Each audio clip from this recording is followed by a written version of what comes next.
మహారాష్ట్రలోని పాల్ఘర్ జిల్లా విరార్లో హృదయ విదారకమైన భారీ ప్రమాదం జరిగింది. 4 అంతస్తుల అక్రమ భవనంలో కొంత భాగం బుధవారం కుప్పకూలిపోయింది. ఈ ప్రమాదంలో తల్లి కూతులతో పాటు 14 మంది అక్కడికక్కడే ప్రాణాలు కోల్పోయారు. ఒక వ్యక్తి తీవ్రంగా గాయపడ్డాడు. సహాయక చర్యలు ఇంకా ముమ్మరంగా కొనసాగుతూ ఉన్నాయి. అర్ధరాత్రి ప్రాంతంలో రమబాయ్ అపార్ట్మెంట్ వెనుక భాగం ఒక్కసారిగా కుప్పకూలడంతో ఈ ప్రమాదం జరిగింది. ఈ భవనం 2012లో నిర్మించబడింది. అయితే ఈ నిర్మాణం పూర్తిగా చట్ట విరుద్ధం. ప్రమాదం జరిగిన తర్వాత పోలీసులు బిల్డర్ను అదుపులోకి తీసుకున్నారు. వసాయి విరార్ మున్సిపల్ కార్పొరేషన్ వివిఎంసి ఫిర్యాదు మేరకు ఈ చర్య తీసుకున్నారు. నేషనల్ డిజాస్టర్ రెస్పాన్స్ ఫోర్స్ వెంటనే కూడా ఎన్డీఆర్ఎఫ్కి చెందిన 2 బృందాలు సంఘటనా స్థలంలో సహాయక చర్యలలో నిమగ్నమై ఉన్నాయి. శిథిలాల కింద మరికొంతమంది చిక్కుకునే అవకాశం ఉందని చెప్పి పాల్ఘర్ జిల్లా కలెక్టర్ ఇందూరాణి జాకర్ తెలిపారు. అక్కడికి చేరుకున్నారు.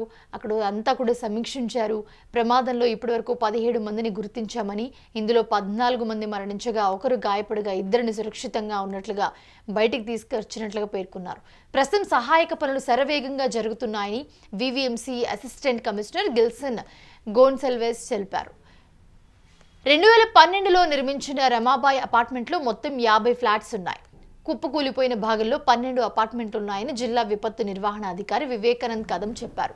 భవనం కూలిపోయిన ప్రాంతానికి భారీ యంత్రాలు మొదట్లో చేరుకోలేకపోయాయని, అందుకే శిథిలాల తొలగింపు ఆలస్యమైందని వివిఎంసి అధికారులు చెప్పారు. ప్రస్తుతం శిథిలాల తొలగింపు ఇంకా కొనసాగుతూనే ఉందని వివిఎంసి అసిస్టెంట్ కమిషనర్ గిల్సన్ గోల్వా చెప్పారు. తొలుత శిథిలాల తొలగింపు రెస్క్యూ సిబ్బందితో మాత్రమే నిర్వహించామని, ఇప్పుడు యంత్రాలతో ఆపరేషన్ నిర్వహించబడుతుందని చెప్పారు. భవనం కూలిపోవడం వల్ల చాలా కుటుంబాలు ఇళ్లు లేకుండా పోయాయి. బాధిత కుటుంబాలన్నీ కూడా ప్రస్తుతం చందన్ సార్ సమాజ్ మందిర్లో ఆశ్రయం పొందుతున్నారు. అక్కడ వారికి ఆహారం, నీరు, వైద్య సహాయం వంటి సేవలు అందిస్తున్నారు.